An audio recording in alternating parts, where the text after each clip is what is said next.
Terima kasih sudah berjalan bersama dengan Triparty selama 2024 dan kita percaya kita menyongsong 2025 dalam anugerah dan kemurahan Tuhan. Minggu ini materi Triparty kita dengan judul Anugerahnya Mengubah Kemustahilan. Bapak Ibu bisa baca dari Lukas 1 ayat yang ke-26 sampai ayat yang ke-38. Satu perikop di mana ada malaikat Gabriel yang menjumpai Maria yang mendapat kasih karunia di hadapan Tuhan, yang mendapat anugerah di hadapan Tuhan. Ayat pokok kita diambil dari Lukas 1 ayat 37 sampai 38. Saya akan membacakannya bagi Bapak Ibu. Sebab bagi Allah tidak ada yang mustahil, kata Maria, sesungguhnya aku ini adalah hamba Tuhan. Jadilah padaku menurut perkataanmu itu. Lalu malaikat itu meninggalkan dia. Nah Bapak Ibu, kita percaya bahwa kita semua pasti beroleh anugerah yang daripada Tuhan. Buktinya hari ini kita ada semua karena anugerah Tuhan. Nah kita perlu membedakan apakah itu anugerah, apakah itu upah, karena berbeda. Anugerah diberikan kepada seseorang di mana bukan berdasarkan pada apa yang dia kerjakan atau apa yang dia lakukan, tetapi upah diberikan berdasarkan dengan apa yang dia lakukan atau apa yang dia sudah perbuat sesuai dengan kesepakatan di awal. Jadi kalau kita menerima anugerah Tuhan, semuanya bukan karena kebaikan kita, bukan karena kecakapan kita, bukan karena diri kita, tapi semuanya berasal daripada Tuhan, daripada Allah. Nah, mengapa anugerahnya mengubah kemustahilan, Bapak Ibu? Yang pertama adalah karena anugerah itu datangnya, inisiatifnya berasal dari Allah, bukan dari kita, tetapi murni dari Allah. Makanya Maria mendapatkan anugerah dan itu semua datangnya daripada Allah. Di sana dikatakan dalam bulan yang ke-6 Allah menyuruh malaikat Gabriel kepada Maria. Jadi setiap anugerah datangnya dari Tuhan, itu inisiatif dari Tuhan, bukan dari kita. Bukan karena kecakapan kita, bukan karena kebaikan kita, tapi itu semua datangnya daripada Allah. Dan ketika Allah menyatakan anugerahnya buat kita, maka kita percaya bahwa kuasanya juga akan disertakan, anugerahnya yang besar itu akan memampukan setiap kita. Yang kedua, mengapa anugerahnya mengubah kemustahilan adalah karena anugerahnya itu seiring dengan penyertaan Allah. Dikatakan seperti ini, ketika malaikat itu masuk ke rumah Maria, ia berkata, "Salam hai engkau yang dikaruniai, Tuhan menyertai engkau." Jadi percaya ketika kita menerima anugerah Tuhan, mungkin kita tidak tahu akan apa yang terjadi di depan kita.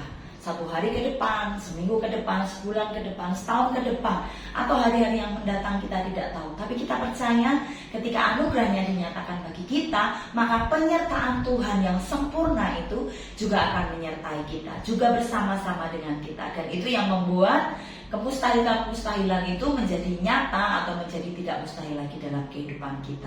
Nah, sebagai kita yang menerima anugerah Tuhan, bagaimana respon kita? Bagaimana respon Maria ketika dia mendapati atau menerima anugerah Tuhan? Yang pertama adalah menyadari keterbatasan kita. Maria berkata di dalam Lukas 1 ayat 34, kata Maria kepada malaikat itu, "Bagaimana hal itu mungkin terjadi karena aku belum bersuami?" Maria melihat bahwa setiap keterbatasan dalam kehidupannya.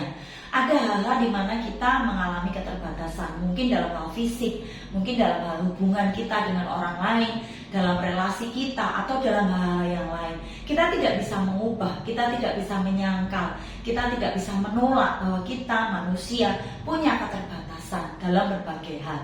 Tapi kita percaya justru dalam keterbatasan kita, dalam kelemahan kita, kuasa Tuhan itu dinyatakan. Mari kita sadari bahwa kita ini terbatas, kita butuh Tuhan yang berkuasa, kita butuh Tuhan dengan kuasanya yang ajaib supaya kita tetap berjalan dalam anugerah Tuhan. Jadi jangan takut Bapak Ibu ketika kita tahu bahwa kita mempunyai keterbatasan, kita percaya bahwa di dalam keterbatasan kita, dalam area-area keterbatasan kita, disitulah Tuhan bekerja menyatakan mukjizatnya. Yang kedua, bagaimana respon kita terhadap anugerah Allah adalah menyadari kedaulatan Tuhan. Dalam Lukas 1 ayat 38, kata Maria, "Sesungguhnya aku ini adalah hamba Tuhan." Jadi mari sadari posisi kita ini hamba Tuhan. Kita ini dalam tanda kutip doulos gitu ya. Kita hamba Tuhan, kita doulosnya Tuhan. Kita percaya bahwa ada kuasa di dalam diri kita, ada kuasa, ada kedaulatan, ada yang di atas kita yang berdaulat, yang berkuasa, dan itu adalah Tuhan. Itu adalah Tuhan Yesus, itu adalah Tuhan Allah yang berkuasa penuh atas kehidupan kita. Jadi mari kita sadari bahwa kita ini adalah hamba Tuhan, dan kalau kita ini hamba Tuhan berarti ada kuasa di atas kita yang berdaulat, yang menguasai seluruh kehidupan kita. Mari kita serahkan seluruh aspek kehidupan kita, mulai dari mungkin keluarga kita, masa depan kita, studi kita, pekerjaan kita, hal-hal apapun yang ada di dalam kehidupan kita, serahkan kepada Tuhan sebagai pemilik, sebagai penguasa tunggal, sebagai yang berdaulat, dan kita percaya kita akan melihat kuasanya dinyatakan, mukjizatnya dinyatakan. Yang terakhir, bagaimana respon kita terhadap anugerah Allah adalah kesadaran kita untuk taat. Nah, taat ini mutlak Bapak Ibu. Ketika kita rindu mengalami mukjizat Tuhan atas anugerahnya, maka taat itu penting. Apa itu taat? Kalau saya bisa menyampaikan, taat itu T, Tuhan berbicara. Jadi Tuhan berbicara kepada kita. Hanya apa? Aku mendengarkan. Ketika Tuhan berbicara, ketika Tuhan berfirman, maka kita mendengarkan. A, yang selanjutnya apa? Aku melakukan yang aku bisa. Jadi mari kerjakan bagian kita, apa yang kita bisa. Dan T yang terakhir adalah Tuhan mengerjakan apa yang kita tidak bisa, apa yang saya tidak mampu. Apa yang menjadi bagian kita, mari kita kerjakan, dan kita percaya Tuhan mengerjakan bagiannya yang jauh lebih besar, dan kita akan melihat mukjizatnya dinyatakan. Nah Bapak Ibu, pesan yang harus kita lakukan adalah berikan respon yang tepat terhadap anugerah yang sudah kita terima daripada Allah. Berkat jika kita melakukan, pasti kita akan melihat mukjizat Tuhan dinyatakan dalam sepanjang kehidupan kita. Tapi kalau kita tidak melakukan, pasti kita tidak akan melihat mukjizat Tuhan. Dan kita percaya ayat kita hari ini atau minggu ini adalah sebab bagi Allah tidak ada yang mustahil. Mari sharingkan bersama-sama di dalam triparti Bapak Ibu. Yang pertama, bagaimana respon Bapak Ibu terhadap anugerah yang diberikan oleh Tuhan. Yang kedua adalah apakah Bapak Ibu Saudara mengalami mukjizat Tuhan ketika Bapak Ibu Saudara taat melakukan firman Tuhan.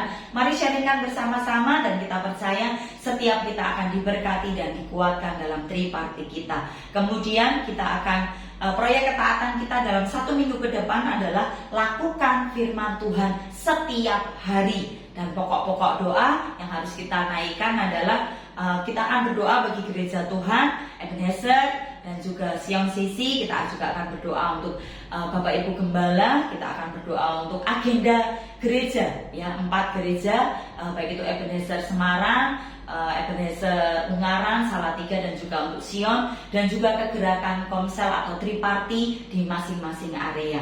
Dan jangan lupa kita akan tutup dengan doa berkat bagi keluarga di mana Bapak Ibu melaksanakan triparti atau komsel. Semangat berkomsel, salam KTM, Tuhan Yesus memberkati.